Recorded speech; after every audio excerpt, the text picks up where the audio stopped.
Faucon Millennial vous présente Faucon Review, l'émission sur les livres et les comics Star Wars. Préparez-vous une tisane, installez-vous confortablement. Bonne lecture.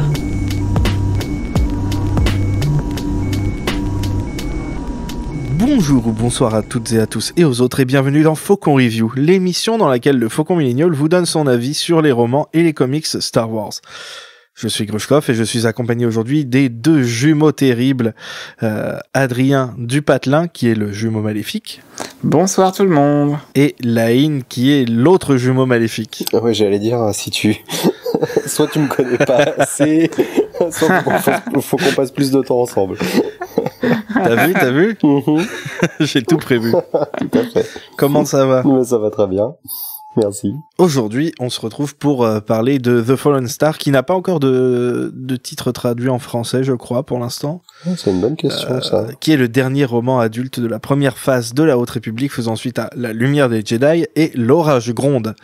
Et cette fois-ci, après Charles Soule et Cavan Scott, c'est Claudia Gray qui s'est occupée d'écrire ce livre. Claudia Gray qui est connue pour notamment Lien du sang et Étoile perdue. Et d'autres, mais c'est les deux, je pense, qui sont les plus connus et reconnus de sa part. C'était un roman que, personnellement, j'attendais beaucoup, parce que Claudia Gray, jusqu'à récemment, c'était mon autrice préférée du canon Star Wars. Et du coup, j'étais très très content quand elle a été annoncée pour ce nouveau livre qui allait clôturer la première phase de la Haute République, une première phase qui était vraiment de haute volée. Enfin, je sais pas ce que tu en dis, toi l'expert, Laïn, mais franchement, c'était un vrai plaisir à suivre ces trois vagues, que ce soit les romans adultes, jeunes adultes ou jeunesse, ou même les comics. C'est ce qu'on attendait depuis 2014, quoi. Pour faire Exactement. simple, c'est vraiment ce qu'on attendait, c'est-à-dire des auteurs qui avaient une liberté totale pour raconter leur histoire et qui étaient plus bridés par des films, des séries, des jeux vidéo. Donc voilà, c'est pas pour raconter le background de tel truc ou telle personne. C'est ça, on a été de tout ce qui est sorti avant la Haute République porte bien son nom d'univers étendu, donc dont le but est d'étendre une histoire qu'on a pu découvrir sur un autre média.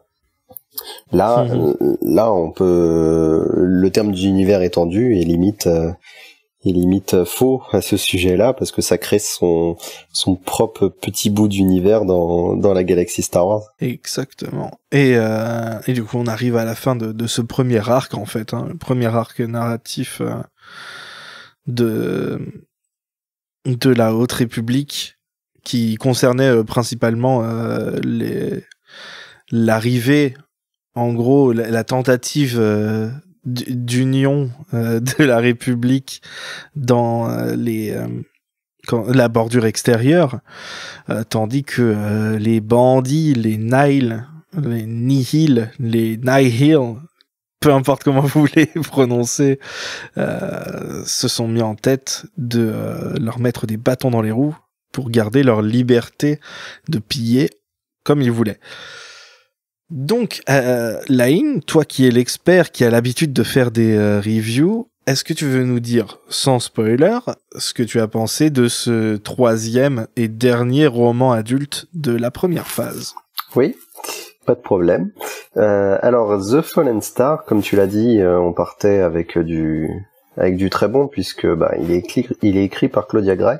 Même si Claudia Gray, je trouve que maintenant qu'on a lu plusieurs de ses livres dans l'univers Star Wars, elle a ses petites habitudes, et notamment il y a un truc que j'ai l'impression qui se dégage assez évidemment de ses livres. Faut pas qu'elle ait trop de consignes de la part, on va dire, de Lucasfilm ou de ses collègues auteurs, peut-être, auteurs ou autrices. Je pense par exemple à Lien du sang, qui est un roman qui est juste fantastique, mais quand on fouille un peu les interviews, on se rend compte que le personnage de Casterfo dans le roman devait être l'aide de camp là de Leia, qui est remplacée par Cory, si je me trompe pas. Corcella, je crois que c'est son nom complet. Et donc oui. il devait être l'aide de Leia, sauf que il avait tout ce background de fan de l'ère impériale, et Leia sentait que jamais un personnage Leia. Je suis en train d'amalgamer Claudia Gray avec Leia, joli compliment. Claudia Gray sentait que faire de ce fan de l'Empire quelqu'un qui travaille pour Leia, ça fonctionnerait jamais. Donc elle a été patiente et elle a dit à Lucasfilm, je pense que là ça marche pas trop, il faudrait plus en faire un autre personnage à part entière. Ils ont accepté et le roman a eu le succès qu'on lui connaît. Et à contrario, si on prend un peu En pleine ténèbres, donc le premier roman jeune adulte de la Haute République, qui est un très bon roman, hein, je vais pas le critiquer, mais on sentait qu'il y avait trop de choses à introduire dans le livre. Beaucoup de personnages, une station spatiale, les Drengir, le vaisseau, ça faisait beaucoup avec beaucoup de sous-intrigues. Il y a la sous-intrigue des Jedi, il y a les Drengir, il y a les flashbacks sur deux Jedi, il y a toute l'intrigue sur le vaisseau avec Afi. Ça faisait beaucoup de choses et donc le livre avait, à mon sens, des petits problèmes de rythme. Il y avait des passages qui semblaient un peu brouillons, et donc on voit bien que quand on demandait un peu à Claudia Gray d'en faire trop ou de devoir caser trop de choses, ça bloquait un petit peu. En tout cas pour moi. C'est un de mes principaux reproches sur The Fallen Star aussi. Donc, je veux dire, c'est un livre qui a beaucoup de qualité, je trouve. Je vais être peut-être celui qui est le plus sympa avec ce soir, mais par contre, c'est le livre qui te fait le plus ressentir jusqu'ici les limites de l'écriture collaborative. C'est juste qu'il y en a qui y arrivent très très bien, comme je trouve Cavan Scott, qui est vraiment celui qui m'a le plus étonné, avec Daniel José Holder. Daniel José Holder, c'est facile pour lui parce que qu'il écrive un roman ou un comics, il reprend toujours ses personnages à lui. Donc niveau écriture collaborative, oui, il triche un petit peu. Qui est un peu un des problèmes qu'on verra quand on reviendra sur toute la Haute République, effectivement. Mais voilà, Claudia Gray, par exemple, elle fait pas partie de ceux pour lesquels c'est le plus facile, finalement, je trouve. Je te laisse peut-être développer ton propre avis à toi d'abord. Ouais, on le voit bien parce que finalement, elle a écrit que 2 livres dans toute la phase 1. Donc le premier jeune adulte et le dernier adulte. C'est ça. Donc dans le dernier adulte, on voit qu'elle récupère ses personnages du jeune adulte, hein. Pas tous, mais tout l'équipage du vaisseau est de retour. Et heureusement d'ailleurs, merci Géode. Ouais. Et derrière, finalement, on va être sur un casting assez restreint, ce qui de base m'a rassuré en me disant elle a moins de choses à caser. Donc ça va être plus, il y aura pas les défauts que pouvait y avoir dans En pleine ténèbres avec ce casting restreint. Pour justifier ça, parce qu'on est quand même à bord du flambeau stellaire, donc il est censé y avoir énormément de monde, il va y avoir une petite ficelle scénaristique pour justifier que le casting soit aussi restreint. Sauf que derrière, ça va faire de ce roman, qui est quand même un roman avec un événement majeur, quelque chose de étrangement intimiste. Et donc là, on peut se poser la question si c'est réaliste ou pas que ce soit aussi intimiste, aussi restreint pour un roman qui va avoir une énorme intrigue et d'énormes conséquences surtout. Ouais. C'est drôle, je vais te dire un peu pareil en lisant le livre. Alors je l'ai pas fini, je suis votre caution anti-spoiler. Du coup voilà, j'ai pas eu le temps de terminer le bouquin, mais c'est vrai que pour l'instant je suis assez d'accord. Le casting est bon, il y a beaucoup de personnages qu'on revoit et qu'on aime revoir, mais effectivement je me suis dit tiens, vraiment il y a que eux sur la station, et ça réduit peut-être un petit peu effectivement moi ça m'a un petit peu sorti à certains moments où j'avais vraiment l'impression de tourner tout le temps autour des mêmes personnages. J'aurais bien aimé qu'on nous parle un petit peu de la personne random qui était à côté, quoi. Mais sinon c'est ouais, voilà, je suis d'accord avec toi. C'est surtout que je viens de me mettre à jour sur tous les comics, et littéralement tous les comics se passent à bord de la station, et c'est très drôle parce qu'on voit un casting assez dense pour des comics, hein. Alors que les comics d'habitude c'est le média qui va se concentrer sur 2-3 persos et va pas se perdre. On voit un casting assez dense et on voit plein de têtes nommées sur la station, des ambassadeurs, des représentants de la République. La station est censée être dirigée à la fois par les Jedi et par on va dire l'armée de la République. Alors que là dans The Fallen Star on n'aura que des Jedi. On sait pas où sont les civils, on sait pas où sont les officiels de la République, pardon, les civils y sont. On sait pas où sont les officiels de la République, on sait pas où sont les gradés de la République. On a quelques Jedi qui sont même pas les Jedi qu'on a l'habitude de voir sur la station. Ouais, c'est juste des Jedi qu'on connaissait déjà, quoi. Vraiment, c'est ça. C'est vraiment pas des Jedi random, sauf voilà. À la rigueur, un Jedi nouveau qui a été créé pour le livre et qu'on n'avait pas vu avant. Après, j'ai pas envie encore de critiquer le roman sur ce point-là, parce que, comme je l'ai dit, il y a une ficelle scénaristique. Bien sûr, et donc, tant que je n'aurais pas lu, qui sort en février et en mars, je crois, la fin du comics Marvel, tant que j'aurais pas lu ça, je pourrais pas dire si c'est vraiment un défaut ou pas.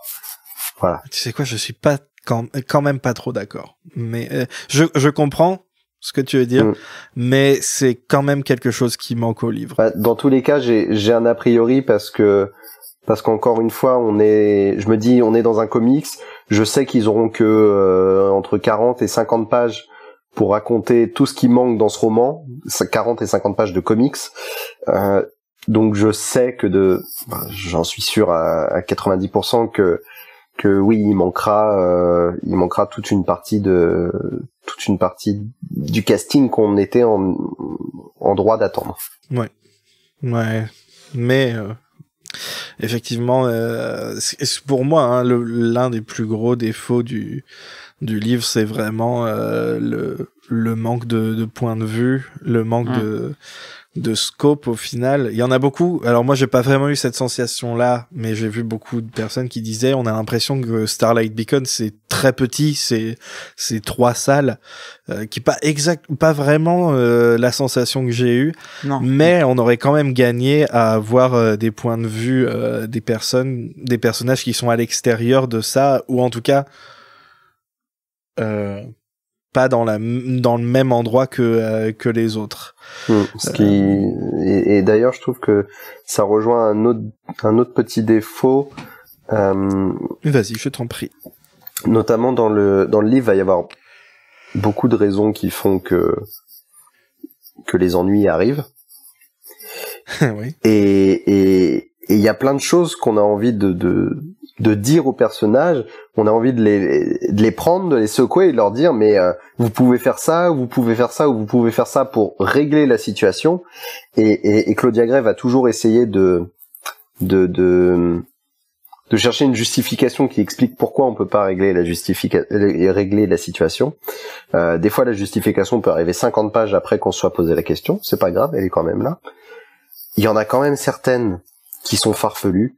Notamment, t'as envie de dire, mais il y a des gens dehors qui voient ce qui est en train de se passer, et pourquoi eux ils font rien. Absolument. T'es en droit de te poser cette question pendant tout le livre, et tu vas avoir des explications qui tiennent pas forcément la route. Au moins elles sont là, mais on n'adhère pas toujours. Ouais. En vrai, moi, j'ai beaucoup plus de sympathie. Enfin, ça me dérange pas. Il y a des justifications. Il y en a qui sont faciles. Il y en a qui sont très bien trouvées. Mais c'est pas le truc qui m'a le plus dérangé pour le coup. Mais je sais qu'il y en a beaucoup qui ont détesté cet aspect-là. Je sais. Il y en a beaucoup pour qui... En fait, moi, je pense que l'épisode 9 m'a vacciné en termes de mauvaise écriture et de justification complètement tirée par les cheveux. Là, on prend, quoi. Et depuis, je suis beaucoup plus clément envers ce genre de choses, mais je sais qu'il y a des gens pour lesquels ça risque de vraiment les déranger, certains trucs. Au moins, on évite que moi, par exemple, ça me dérange pas vraiment. Au moins, on évite le somehow Palpatine has returned. Oui, alors on n'est pas du tout à ce niveau-là. Il y a des explications. Somehow Starlight Beacon has disappeared. Ouais. Là, au moins c'est expliqué. Moi, je vais juste finir d'évacuer les défauts. Ok, j'allais te demander si tu voulais passer, mais vas-y, continue sur les défauts du coup, tant qu'on y est. Parce que voilà, toi, tu me disais que le côté intimiste, c'était finalement ton plus gros défaut. Non, c'est pas ça. C'est que ça aurait pu être intimiste avec plus de points de vue. Ok. Mais j'aime bien le fait que ce soit intimiste, mais ça manque un peu de scope, je trouve. Mais pour moi, mon plus gros défaut, c'est qu'on est sur le roman adulte qui est censé clôturer la phase 1, et je n'ai vu aucune conclusion. Je suis d'accord. Depuis, on a eu les annonces comme quoi la phase 2, ça sera un préquel qui se passe 150 ans avant, et donc on est en droit de se dire que la phase 3 prendra la suite directe de la phase 1. Mais même sans ça, ça aurait eu plus de sens d'arrêter la phase 1 après La Lumière des Jedi ou après L'Orage Gronde qu'après celui-là. Il marche beaucoup mieux. Parce que là, en fait, il y a eu aucun avancement et surtout, il y a aucune conclusion au livre. C'est comme si que La Lumière des Jedi s'arrêtait à la fin de la grande catastrophe, je crois qu'on dit en VF. Oui, totalement. Voilà, ouais, c'est fin de la grande catastrophe, fin de la phase, quoi. Ouais. Là, il y a pas de conclusion et en plus, il y a pas de, comment dire, il y a pas trop d'évolution. Ouais, je sais plus comment j'avais formulé ça. À part un personnage, la plupart sont un peu revenus là où ils en étaient au début du livre. Voilà, c'est ça. La situation de fin est identique à celle de début. Même pour les méchants, il y a, ils ont pas bougé, quoi. Il y a rien qui a bougé. Enfin, si, il y a une grosse évolution à la fin quand même, du côté des méchants. Bah, ils disent quelque chose, mais c'est pas pour autant que eux ils ont changé. Non, oui, ok, je vois ce que tu veux dire. Mais ça change quand même ce qui va se passer par la suite. Mais en fait, ça change rien au niveau du livre lui-même et surtout, en fait, le livre lui-même, il raconte son histoire et à la fin du livre, l'histoire, elle est finie d'être racontée. Par contre, ça raconte pas la fin de la première phase. C'est ça. Il marcherait très bien en livre du milieu, en fait. Voilà, ça aurait été un excellent L'Orage Gronde, parce que quand on l'a fini, on a besoin d'avoir tout de suite la suite. Là, on l'a fini, c'est la fin de l'Empire contre-attaque, quoi. On a besoin d'avoir notre retour du Jedi derrière, quoi. Ouais, il y a vraiment une scène finale. Je te laisse parler après, Adrien. Mais une des scènes finales, c'est presque dans ma tête, c'est presque l'image de fin de Luke et Leia et tout qui regardent la galaxie au loin. Voilà, c'est ça. Vas-y, Adrien. Ouais, si je puis me permettre. Alors moi, j'ai pas fini le roman encore une fois, mais ce que vous dites par rapport au cheminement des personnages et au cheminement même du plot, est-ce que c'est pas un peu le problème de Tempest Runner, aussi bien utilité, hein, j'adore cet audiodrama, mais j'avais l'impression, d'ailleurs qui sort en français très bientôt, hein, en français sous le nom de Maître Tempête. Ouais, c'est ça, Maître Tempête. Qui est le drama sur Lornadi. Et donc ouais, où en fait c'est quelque chose, enfin c'est une fiction audio que j'ai adorée, mais qui avait, je trouve, ce problème de avancer, tenter des choses, et à la fin, en fait, on revenait un peu au point de départ. Et j'espère que ça va devenir un peu une habitude, hein, parce que vraiment, jusqu'alors, c'était pas vraiment le cas. C'est vrai que c'est le plus gros défaut aussi de cet audiodrama, voire même plus que pour ce roman-là. Ça, finalement, ça aura un peu servi pour le comics Marvel derrière, mais c'est vrai que... Mais bon.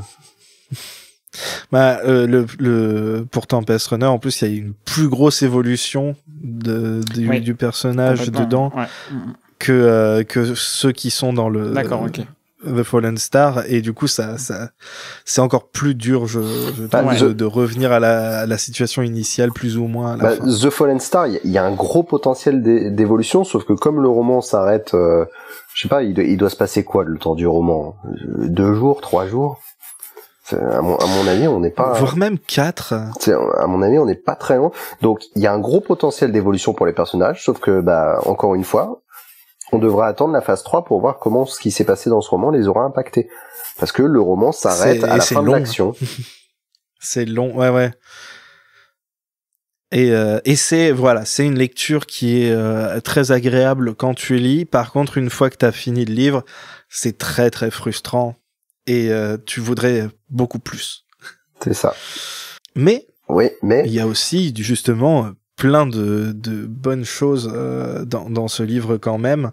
Tout à fait. Ça reste la Haute République, donc il y a une qualité de base, j'ai envie de dire. Oui, oui, il y en a même plusieurs. Je vais te laisser y aller, vas-y. Il y a les deux qualités principales de la Haute République. La première, c'est la caractérisation de personnages qui est toujours aux petits oignons. Donc on va tous les retrouver comme on les connaît. S'il y a bien une transmission qu'ils arrivent à se faire d'un auteur à l'autre, c'est ça. Donc le Elzarman de Claudia Gray, c'est le même Elzarman que Cavan Scott, quoi. Bon, modulo ce qui lui est arrivé dans le roman précédent, mais voilà, la caractérisation est toujours aussi bien. Et finalement, je disais que des fois, j'avais envie de les prendre par les épaules, de les secouer et de leur dire vous devriez faire ça, vous devriez faire ça. Souvent, c'était Elzar, hein, on va pas se le cacher. Ouais, mais Elzar, c'est depuis le premier livre. Hein. Voilà, et en fait, c'est logique parce que Elzar, c'est le Jedi paumé qui fait des conneries. On a l'habitude, ok. On a l'habitude, donc ça a du sens. Ça a tout à fait du sens. Oui, tout à fait. On hurlera devant ces conneries, mais c'est le personnage qui est comme ça. Donc, quand on y réfléchit, il y a rien d'incohérent. Si on connaît un peu le casting. Là, en ce moment, Tuki est en train de rattraper l'Orage Gronde et c'est devenu son personnage préféré avec Marchion. Oui. Et j'ai très très hâte que Tuki lise ce qui se passe sur la fin de Fallen Star, parce que punaise, Elzar, au final, j'avais du mal avec lui, mais il est tellement consistant que même quand il fait des bêtises, j'arrive pas à lui en vouloir. Non, c'est vraiment bravo. J'ai appris une nouvelle expression récemment que j'utilise un peu trop souvent depuis. Elzarman, c'est pas le pingouin qui glisse le plus loin. Très bien. Voilà. Vous faites ce que vous voulez avec ça. Je pense que je l'aimerais encore plus à la fin du roman. Ouais. Sinon, Claudia Gray récupère l'équipage du vaisseau, donc le vaisseau qui s'appelle le vaisseau, et encore une fois, cet équipage il fonctionne mais juste à la perfection. Surtout que je suis un peu content parce que Afi est un peu mise de côté. Elle est pas vraiment mise de côté, mais voilà, son histoire elle a été bien développée dans En pleine ténèbres. Donc là, on s'intéresse un peu plus aux autres. Absolument. Donc c'est assez sympa, même s'il y a eu une pseudo sous-intrigue avec un ennemi du vaisseau qui m'a un peu saoulé dans le livre, je dois l'avouer. Ouais, alors je comprends pas ça. Je trouve ça un peu facile. Surtout que ça va pas amener grand chose à l'histoire. D'accord, encore plus chiant. Voilà, okay. Donc ouais, ça fait partie des trucs qui sont un peu des décisions que les personnages prennent des fois qui sont un peu genre pourquoi. Après, l'avantage d'avoir l'équipage du vaisseau, c'est Géode encore une fois, et Géode il est bien sûr. Mais pas que Géode. Non, je sais bien, mais moi je vois que lui. Et vraiment Claudia Gray, elle écrit ce personnage avec une justesse. Enfin, alors c'est un mini spoil, mais vraiment, on apprend littéralement que Géode, c'est un tombeur en fait. Ah, oui, et ça me fume moi, de rire. Je veux... Alors c'est bizarre parce que pour moi c'était impliqué. Je veux Géode A Love Story maintenant. Hein. Mais pareil, le gros baiser quoi, le caillou, incroyable. Mais pour moi en plus c'était déjà vite fait dit oui, rapidement dans le premier, mais je suis pas... Avec Orla, oui, non, t'as raison, il y a dans ma tête, avant cette scène-là, dans ma tête, c'était déjà un gros baiser, et du coup, pour moi, c'était tout à fait logique, tu vois. Bon, il est un peu gênant quand il drague, mais voilà, ça fait partie de son charme. Ouais, c'est bon, parce que vous connaissez pas les méthodes de drague de Vincennes, vous. Tout à fait, ça se trouve, ça marche chez lui. C'est culturel, en fait. Mais pareil, voilà, comme tu dis, on voit beaucoup plus Léox. Ouais, voilà, et donc même Léox va avoir droit à une scène totalement surréaliste à la fin du livre. Donc oui, qui est digne de la C'était qui? C'était Stellan ou Elzar qui avait cette scène dans l'Orage Gronde où il... C'est Elzar. C'est Elzar qui... Quelle scène? Qui combat au sabre laser en chevauchant un gros dragon. Oui, c'est ça, c'était Elzar. C'est Elzar, ok, voilà. Évidemment que c'est lui. Oui, Léox est au sol, Stellan est au sol en train de faire des moulinets avec la main. C'est ça, ouais. Oui. Bref, donc voilà, l'équipage du vaisseau fonctionne toujours autant, leur antagoniste un petit peu moins. Elle va aussi récupérer le personnage de Nan, qui était aussi dans Pleine Ténèbres. De la fille. Voilà, donc encore une fois, ça fonctionne assez bien. Ça fonctionne assez bien dans le livre, donc côté personnage, on est toujours très gâté dans ce projet de la Haute République, même si cette fois, des têtes vont tomber, donc moi je conseille. Ils ont publié une image de Starlight Beacon avec la tête de tous les personnages autour, avec des petits numéros. Moi pendant ma lecture, voilà, j'ai pris cette image et puis j'ai tracé des croix sur les têtes de ceux qui mouraient au cours du livre. Voilà. Ouais, mais regarde, alors ça c'est peut-être aussi un des défauts du livre, c'est que il y a des choses où on n'est pas sûr forcément des conséquences, que ce soit dans le livre ou même après la fin du livre. Oui, il y a une tête ou deux où j'ai dû mettre un point d'interrogation dessus. Et ça m'amène à moi un des points forts aussi que j'ai, parce qu'on a dit voilà, la plupart des personnages reviennent à leur point de départ, et il y en a un en particulier où c'est un de mes personnages préférés depuis le premier livre, et j'avais un peu peur parce que c'est un personnage à qui il arrive tout le temps des trucs horribles, vraiment à chaque fois. Dans le premier livre, dans le deuxième livre, et là dans le troisième livre, il lui arrive tout le temps des saloperies, et je suis assez satisfait de là où se dirige ce personnage à la fin du livre, et pour le coup, pour moi, c'est un gros point positif, c'est que il y a un personnage, il y en a au moins un qui a eu un vrai arc sur les 3 livres, en fait. Ce qui est pas forcément le cas de tout le monde. Et il a vraiment complètement changé du tout début à la toute fin. Et ça, je l'ai trouvé très satisfaisant, ce petit arc de personnage. C'est le vrai protagoniste de la Haute République, à mon sens. Des romans adultes, en tout cas. Ouais. Si on parle du même, mais ça se partage entre lui et Elzar, je pense. Ouais, je suis d'accord. Ouais, Elzar, il est à peine présent dans le premier. Oui, mais il est très présent dans les 2 autres, quoi. C'est le seul qui est dans les 3, en fait, et qui est assez présent pour être considéré comme numéro 2. Mais ouais, c'est vrai, même si j'ai trouvé ça un peu dommage qu'à un moment, il soit mis de côté dans le livre. Mais on va dire que c'était pour le faire survivre. Un peu. Voilà. Un peu. Ça se sentait. Ouais, on sent que... Au début, je me disais, est-ce que c'est justement pour faire l'inverse? Et en fait, non. Ouais, non. Non, tu sentais bien parce qu'il est pas tout seul, donc tu sentais bien que c'était pour faire en sorte qu'il survive. Ouais. Donc, effectivement. Donc ouais, c'est vrai que oui, lui, il continue de s'en prendre plein la gueule parce que dès qu'il y a une catastrophe, malheureusement, il est là, et j'aime bien ce côté aussi des romans adultes où chaque roman adulte est un roman catastrophe. Genre, les romans adultes, c'est des films avec Dwayne Johnson. Oui, c'est ça. Voilà. Dwayne Johnson, c'est littéralement Géode, en fait. Ouais, voilà. Ouais, c'est lui le rock. c'est lui le rock. Ou avec Bruce Willis en Die Hard, tu vois.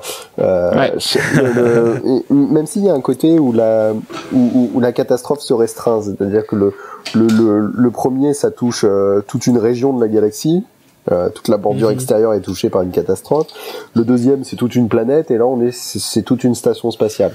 Donc ça se restreint, mais on reste sur du roman catastrophe où il y a un tsunami, un tremblement de terre, une tornade, ce que tu veux, une éruption volcanique, et malheureusement, tu peux pas y faire grand-chose, donc il faut survivre. D'autres points positifs pour toi, Lane, est-ce que tu en as? Ouais, le tout dernier, c'est que c'est la Haute République et donc encore une fois tous les livres sont interconnectés les uns aux autres. Donc c'est vraiment un projet qui multiplie les livres et les médias. Donc depuis le début, il y a plusieurs livres qui se passent en même temps, qui racontent des événements de 2 points de vue différents. Donc là, je le disais tout à l'heure, où j'attends la fin du comics Marvel pour vraiment me faire un avis sur l'intrigue qui arrive dans ce roman.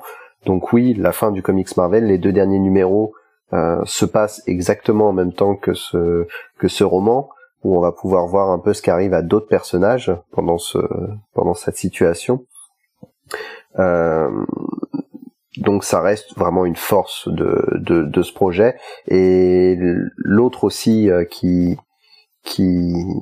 à mon sens va être très utile vis-à-vis de ce roman, c'est la mini-série de comics Trail of Shadows, qui va enfin permettre de mettre un nom sur quelque chose. Et je dis pas quelque chose parce que je veux pas vous spoiler, non, je dis quelque chose parce que même nous on sait pas ce que c'est. Parce que c'est quelque chose. Voilà, même nous on sait pas ce que c'est. Donc voilà, c'est vraiment un élément qui est très important dans ce roman, qui est très très très important dans ce roman, qui est à l'origine de pratiquement tout ce qui va mal dans ce livre. Et alors et le reste c'est à cause d'Elzar, hein. Non, je rigole. Genre Markion, c'est le grand méchant, mais on sait tous que c'est Elzar depuis le début. Non mais Markion sans Elzar, je suis désolé, il aurait tué 3 Kida, mais c'est tout. C'est vrai.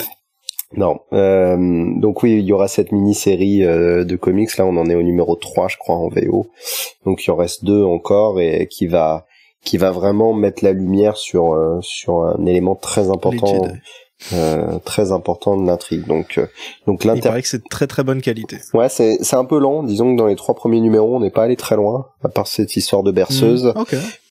Donc j'attends avec impatience la fin. On verra bien. Bon, après c'est Holder, donc c'est toujours de grande qualité.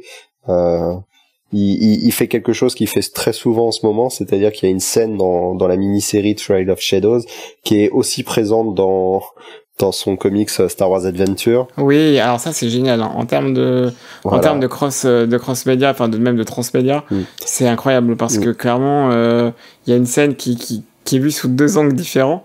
Et c'est génial, et j'ai envie de vous dire, fait, quoi. Vous avez pas encore lu le roman Midnight Horizon, hein. Il est vraiment fort, hein, Daniel Holder pour le transmédia. Mm-hmm.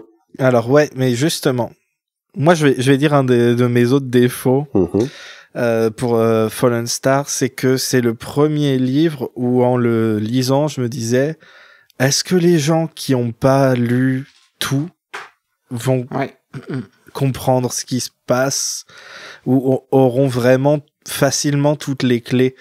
Par exemple, dans un exemple très très simple, c'est dans comment ça s'appelle? Ça s'appelle L'Orage Gronde, pardon. Il y a une scène crossover avec le livre pour enfants, le livre jeunesse, qui se passe en prison. Et mais si tu l'as pas lu, tu ne perds rien du tout à l'expérience du livre en soi. Par contre, un des défauts de Fallen Star, c'est qu'il y a plein de personnages et plein d'intrigues, des romans jeunes adultes qui vont arriver là-dedans et se conclure dans celui-là. Sauf que il y aura pas eu le début pour la plupart des gens qui ne lisent par exemple que les romans adultes. Et ça c'était un des trucs qu'ils avaient dit. Ils avaient dit voilà, il y aura tout le truc transmédia machin truc et tout, cross média machin. Mais vous pourrez juste lire les adultes et vous aurez tout. Et je suis pas vraiment d'accord après avoir lu ce livre-là parce que il manque une partie de l'expérience. L'histoire, elle fonctionne bien en elle-même, mais oui, ça se croise bien, mais du coup, est-ce que ça se croise pas un peu trop au bout d'un moment? Il y a peut-être 2 personnages pour qui il y a un petit manque. Pour tout ce qui est l'équipage du vaisseau, je trouve que ça suffit très bien, parce que l'intrigue qu'on avait précédemment avec eux, c'était clôturé dans En pleine ténèbres, donc l'intrigue avait eu une fin. Donc on les retrouve. Même Orla, je trouve qu'elle est bien intégrée dans ce livre-là, par exemple. Par contre, pour les 2 personnes qui sont en prison, on va dire ça comme ça, dans ce livre, c'est vrai que ces 2 personnes-là arrivent avec une intrigue, on va dire, inachevée, et donc on sent qu'il y a quelque chose de plus qu'on n'a pas si on n'a pas lu les livres jeunes adultes. Par contre, on est vraiment sur du personnage qui est secondaire dans le roman. Donc si on n'a pas toutes les clés, je trouve que c'est pas hyper gênant, parce que voilà, c'est pas les personnages de premier plan. Surtout le deuxième, on est vraiment dans du personnage presque tertiaire. Par contre, là où je vais te rejoindre, mais je trouve que c'est bien joué, c'est-à-dire que il va manquer de gros trucs à la lecture de ce roman. Je pense à ce qui arrive aux autres personnages à bord de la station, ainsi que au quelque chose que je mentionnais tout à l'heure, le fameux quelque chose dans la mini-série Trail of Shadows. Sauf que là où c'est intelligent, c'est-à-dire c'est parce que ces deux choses qui nous manquent ne sont pas encore sorties si on lit en VO. Donc, c'est nous pousser à aller vers d'autres médias. C'est-à-dire que c'est pas quelque chose qui nous manque parce qu'on ne l'a pas lu alors que c'est paru l'année dernière. Donc c'est pas un élément je sais pas comment le formuler, mais vous comprenez l'idée. C'est pas parce qu'on a été feignant ou parce qu'on a été radin et qu'on n'a pas voulu aller dans tous les médias, voilà. C'est pas ça la cause. Si vraiment ça nous intéresse, ça nous tend une grosse perche pour dire, dans quelques mois il y a ça qui sort, si vous voulez en savoir plus, intéressez-vous à ce comics. Ouais, mais du coup, voilà, j'en voudrais plus dans celui-là. Mais ça rejoint presque le côté, c'est pas une conclusion, parce que si on veut en avoir un peu plus et se sentir un peu mieux conclu, faut lire un comics et faut lire une mini-série de comics, quoi. Ouais. Voilà. Mais moi, vous me verrez jamais cracher sur de l'interconnexion, parce que j'adore lire un truc et me sentir intelligent parce que j'ai saisi la référence, tu vois.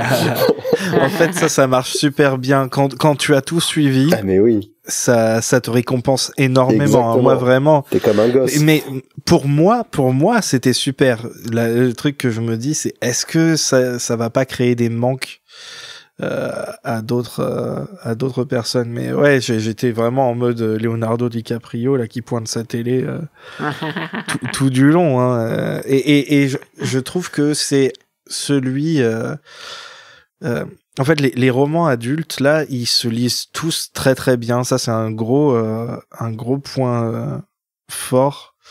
Là, j'étais en train d'essayer de lire les romans jeunesse et j'ai vraiment du mal avec le style des romans jeunesse de la Haute République. C'est pas mauvais, mais je trouve que c'est moins facile à lire, bizarrement, que les romans adultes qui ont un flow assez cool, en fait, et ça se lit bien. Et par exemple, Fallen Star, j'ai écouté l'audiobook. Donc, bon, voilà, je l'ai pas lu, mais c'est le seul que j'ai écouté en une seule journée. Parce que j'étais vraiment happé dedans. Une fois que tu es rentré dedans, c'est très difficile d'en sortir. Et pour moi, c'est une grosse qualité, c'est une grosse force du livre. Et je suis très satisfait de ça. Mais du coup, c'est passé trop vite. Oui, il est court, hein. C'est le plus court des trois, hein, il me semble. Ouais. D'assez loin. Quand tu les mets côte à côte, t'as le premier, le deuxième qui est beaucoup plus gros et le troisième à côté, et du coup, il est beaucoup plus petit parce que il est plus petit que le premier. Il y a ça, effectivement, les personnages sont tous très bien écrits. Je crois que c'est celui qui m'a fait le plus apprécier des personnages comme Orla, qui était déjà créé par Claudia Gray, mais tu vois, je trouve que le fait qu'ils reviennent et qu'ils aient déjà des bagages dans d'autres livres, comme je disais, hein, tu te sens récompensé parce que c'est beaucoup plus facile d'apprécier ces personnages-là parce que tu sais d'où ils viennent. Et il y en a certains où tu sais où ils vont. Un des trucs que j'ai beaucoup aimé aussi dans ce livre, c'est les relations, et notamment la relation entre Elzar et Stellan, qui était déjà présente dans le second.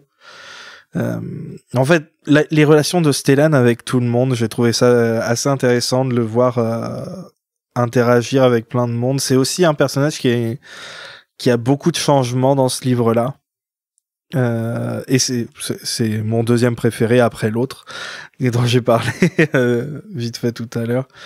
Et j'ai beaucoup aimé le voir interagir avec Elzar, avec Orla, avec vraiment les personnages à chaque fois ils ont tu savais pas qu'ils se connaissaient, mais quand ils arrivent ils sont bien écrits, ils sont tellement ils ont l'air vraiment de fonctionner et tu te poses pas la question genre ouais c'est un peu facile, d'un seul coup ils se rencontrent et ils se connaissent déjà.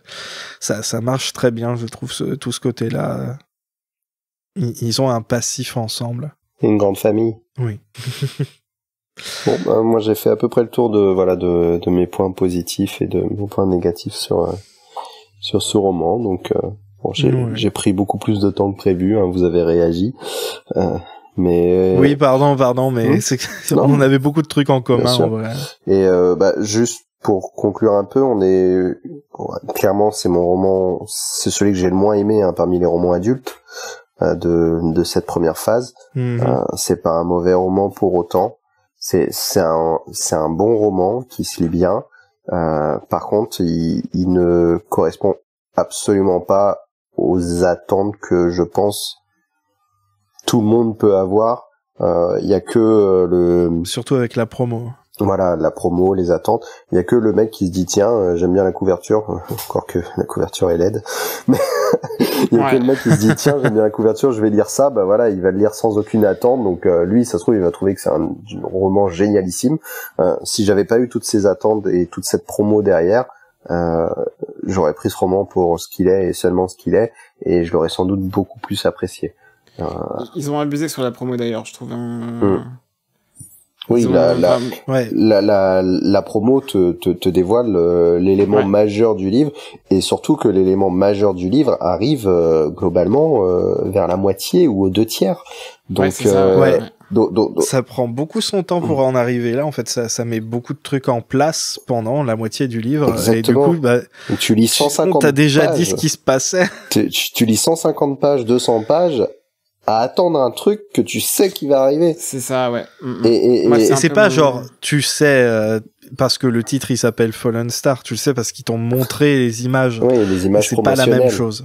Et ça devient de plus en plus dur à la lecture parce que t'avances, tu vois qu'il te reste 200 pages, tu vois qu'il te reste 150 pages, tu vois qu'il te reste 100 pages, et tu te dis, mais ils vont devoir gérer ce truc-là en seulement 100 pages, donc je vais pas avoir de conclusion derrière, je vais pas savoir les conséquences, et tu finis le livre et en effet, t'as pas les conséquences. C'est aussi pour ça que j'ai pas terminé mon roman pour l'instant, parce que justement, enfin, j'ai pas, c'était long, et surtout, je savais globalement ce qui se passait à cause de toute la promo qui a été faite sur Twitter et même sur leur site officiel, mais voilà, puis ça fait partie du jeu, mais ouais, je sais pas, j'aurais aimé peut-être un peu plus qui repose au moins sur le spectaculaire et plus sur je sais pas, le suspense. Ce qui est très rigolo, c'est qu'en plus le livre lui-même ne se repose pas vraiment sur le spectaculaire, et c'est tu vois, j'en ai pas parlé, mais c'est un des défauts, c'est que moi qui fais la musique, qui fait une musique à côté des soundtracks pour les livres, je suis hyper frustré parce que j'aurais pas vraiment de grand final épique et tout. Donc c'est très bien que ce soit intimiste. en soi, mais ça fait pas vraiment conclusion. Tout à fait. Donc oui, c'est un bon roman. Les attentes ont fait que finalement, on l'apprécie pas autant qu'on devrait l'apprécier. Donc oui, c'est pas mon préféré des trois. Au contraire, c'est même celui que j'ai le moins aimé. Mais ça reste un très bon roman avec une très bonne caractérisation de personnages. Moi, les romans catastrophes, les films catastrophes, tout ça, j'adore. Hein. J'aime le voir le malheur des autres, c'est bien connu. Ah oui. Donc voilà, et surtout un point qu'on n'a pas abordé, mais je sentais vraiment et énormément toute l'angoisse que la deuxième menace du roman représente pour les Jedi. C'est quelque chose qui est propre à eux, qui les touche eux personnellement, et on sentait bien à l'écriture toute l'horreur qu'ils pouvaient ressentir face à cette menace, et je trouvais que c'était une très belle écriture de Claudia Gray qui fonctionnait très bien, et vraiment on avait vraiment le côté impuissant, parce que moi au bout d'un moment dans le livre j'étais à me dire mais arrêtez, vous y pouvez rien, parce que d'habitude on est toujours à dire non mais il faudrait qu'il y ait un Jedi qui y aille, il va régler le problème en 2 secondes. Là au bout d'un moment j'étais en tout train sauf un Jedi. C'était ça, j'étais là en train de dire mais vous avez des civils, envoyez-les avec des blasters, eux, ils vont s'en occuper parce que vous pouvez pas. Voilà. Ça m'a vraiment pris au trip, pris au cœur, et on sentait bien toute l'horreur de cette menace pour eux. Donc c'est vraiment un très bon point de ce livre. Bon voilà, j'ai conclu. À toi. Ouais, pour ma conclusion, je vais aller un peu dans la même direction que toi. J'ai beaucoup apprécié le lire, mais il y a des manques, surtout quand c'est le dernier. Au final, je me disais, tout ça va être comme lire le premier film d'une trilogie. Toute la phase, ça va être comme un énorme premier film d'une trilogie. Au final, on nous dit, non, la phase 2, c'est dans le passé, et en fait, c'est bizarre, du coup on a la moitié de l'histoire, et c'est peut-être pour ça que ça finit un peu en eau de boudin. Mais oui, c'est très déstabilisant comme dernier livre de phase en fait, parce qu'on s'attendait à une conclusion. Mais même maintenant, après avoir eu l'annonce de la prochaine phase, je trouve toujours ça aussi frustrant. N'allez pas le lire en attendant une conclusion de quoi que ce soit. C'est peut-être 1 ou 2 personnages. Pour moi, il y a 2 personnages qui font la force de ce livre. Enfin, 3 avec Géode, mais 2 personnages qui ont des arcs très satisfaisants. Au final, ça fait aussi se rendre compte que, punaise, si c'est celui-là qui est le moins réussi, on est quand même gâté. C'est la conclusion que j'en tire. La Haute République, c'est vraiment de très très bon, et c'est toujours aussi agréable à suivre.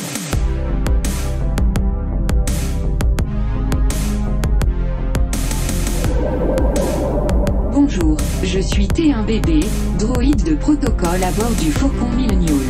N'oubliez pas de suivre ce podcast sur Twitter, Facebook, ainsi que sur vos plateformes de podcasting préférées. Bisous.